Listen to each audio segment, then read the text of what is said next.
The story begins with a heavy heart in 1920s New York. Sean, a dedicated firefighter, loses his wife during childbirth. Struggling to balance the grueling demands of the fire department with the needs of his newborn daughter, Georgia, Sean eventually makes the painful decision to hang up his helmet. He transitions into a quiet life as a tailor, hoping to keep his daughter far away from the dangers of the flame. However, Georgia grows up with the same fire in her soul that her father once possessed. Her greatest ambition is to become the first female firefighter in history.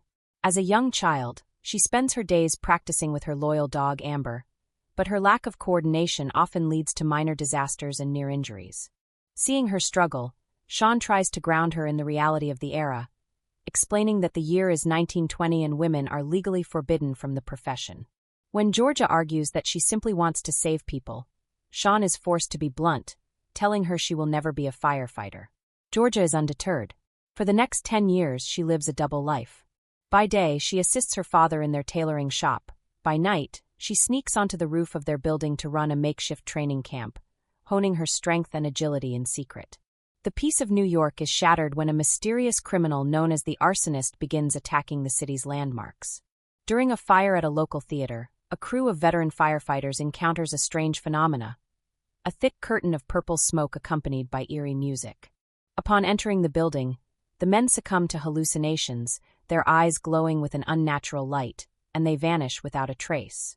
With all the city's firefighters disappearing, Mayor Jimmy visits Sean's apartment. He pleads with the retired captain to return to service, as he is the only veteran left. Sean reluctantly agrees but demands a professional team, specifically requesting a chemist and an experienced driver. To keep Georgia safe, Sean tells her he is leaving on a business trip. Georgia, seeing right through the lie, realizes this is her moment. As soon as her father leaves, Georgia transforms herself.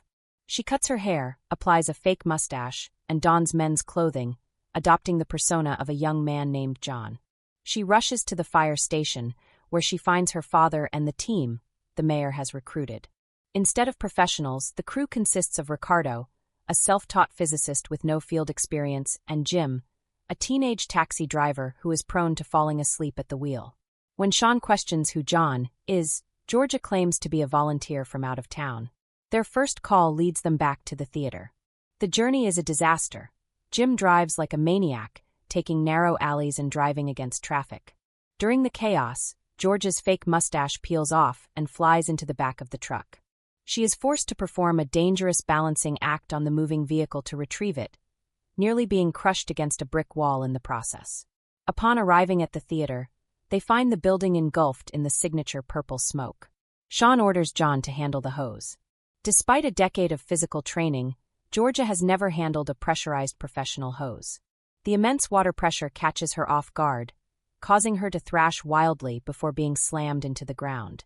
It is a humbling start to her mission, proving that the gap between a rooftop training course and a real-life inferno is vast, but her journey to save New York, and her father, is only just beginning. The tension between Sean and his new recruit, John, reaches a breaking point at the theater. When the water pressure sends Georgia spinning out of control, Sean is forced to intervene, wrestling the hose away and shutting down the flow.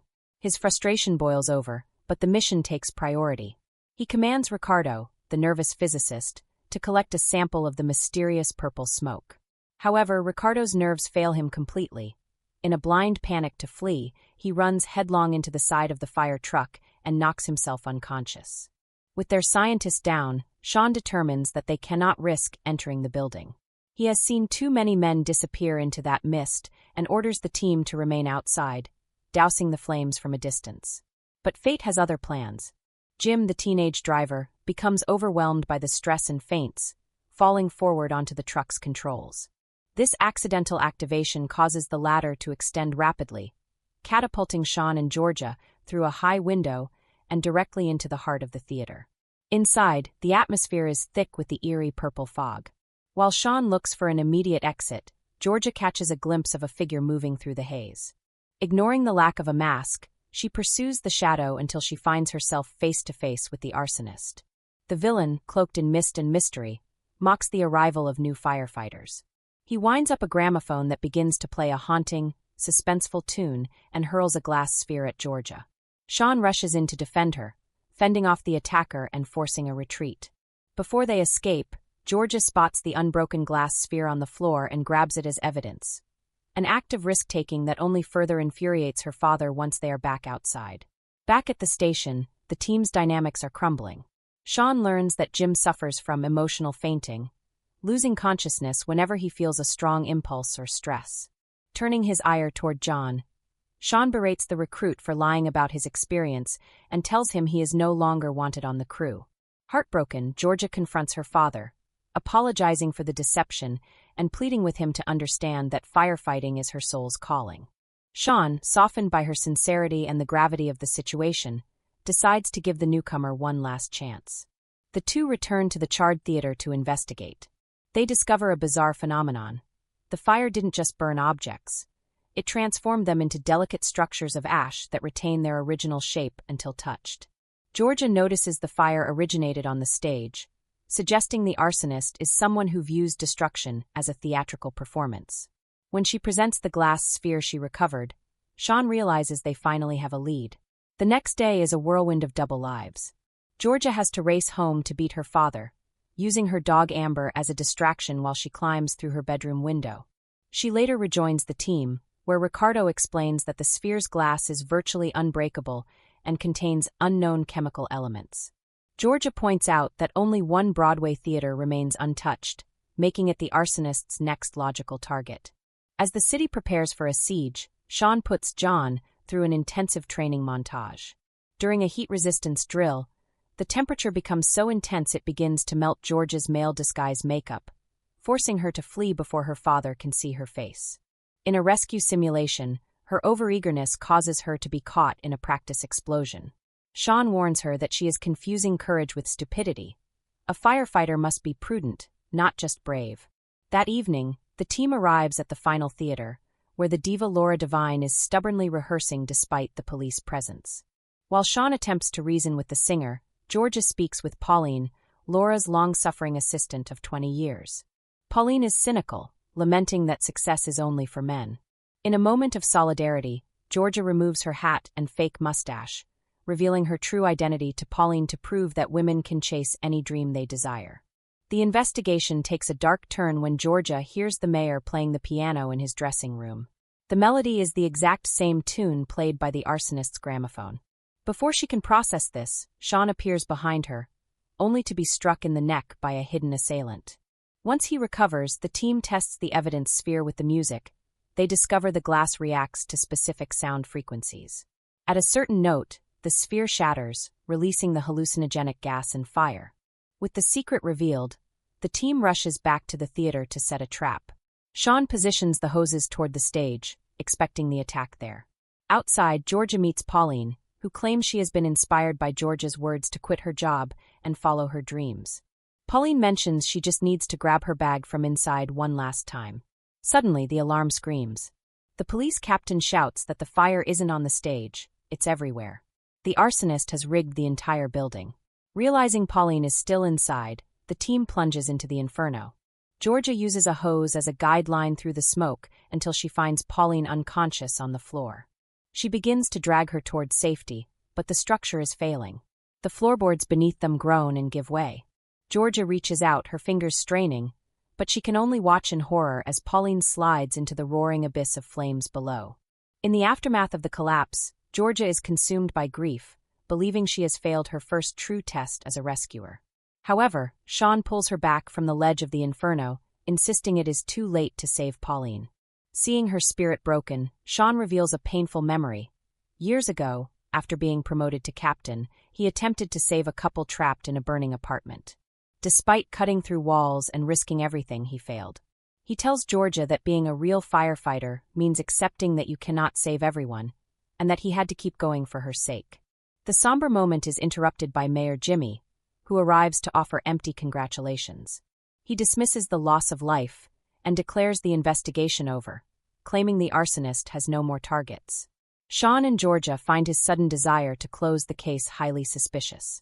They trail him to a dressing room and, after a clumsy attempt to bust through the door, collide with the mayor and Laura Devine. The impact reveals a hidden trapdoor leading to an abandoned subway tunnel. While they argue, the dog Amber sniffs out a discarded fireman's hat, leading them to a hidden laboratory at the end of the line. Inside, Georgia finds the truth. The arsonist is a brilliant chemist who was rejected by every Broadway theater. She also finds a flyer detailing a final catastrophic plan, a massive explosion at the summit of the Chrysler Building. Thinking she has finally earned her place, Georgia removes her John disguise and reveals her identity to Sean. To her shock, he isn't proud, he is terrified. He finally confesses the truth. He is not her biological father. The couple he failed to save years ago were her real parents. He rescued her from the embers and vowed to protect her life above all else, a promise he believes is incompatible with her being a firefighter. Before Georgia can react, a bomb detonates. Through the smoke, the dead Pauline emerges. She had faked her death to eliminate suspicion. She reveals herself as the true arsonist, a woman driven mad by rejection. Pauline attempts to recruit Georgia, claiming they are both outcasts, but Georgia refuses. Pauline releases a wave of toxic gas to kill Sean and flees toward the Chrysler Building. Georgia doesn't hesitate. She uses her ingenuity to disable the gas lines and rescue Sean, who finally recognizes that his daughter's courage is undeniable. The final confrontation moves to the heights of the unfinished Chrysler Building. Pauline reaches the summit and rigs the gas pipes with sound-activated bombs, preparing to trigger them with her keyboard. Sean, Jim, and Ricardo arrive below, but with the elevators sabotaged and the stairs unfinished, they are stranded. Georgia, however, hitches a ride on a freight elevator and scales the exterior of the building. As the pipes reach critical pressure and the bombs begin to glow, Georgia remembers her father's advice. Think before you act. Instead of a blind charge, she identifies the power source for Pauline's amplifier. In a high-stakes race across narrow girders, she manages to yank the power cable just as Pauline hits the final note, silencing the music and neutralizing the bombs. Furious, Pauline attacks, knocking Georgia off the building. Georgia catches a power cable, dangling over the abyss. As Pauline tries to shake her loose, the villain loses her own footing. In an act of true heroism, Georgia reaches out and catches the woman who tried to kill her. Just as they begin to slip, Sean and Jim arrive in a daring rescue, pulling both women to safety. With New York saved, Sean presents Georgia with a box of her biological parents' belongings, acknowledging her past while she reaffirms that he will always be her father. At a grand ceremony, the city honors the crew. Georgia finally stands tall, not as a man named John, but as herself, the first female firefighter of New York City, wearing a gold medal that gleams as brightly as her future.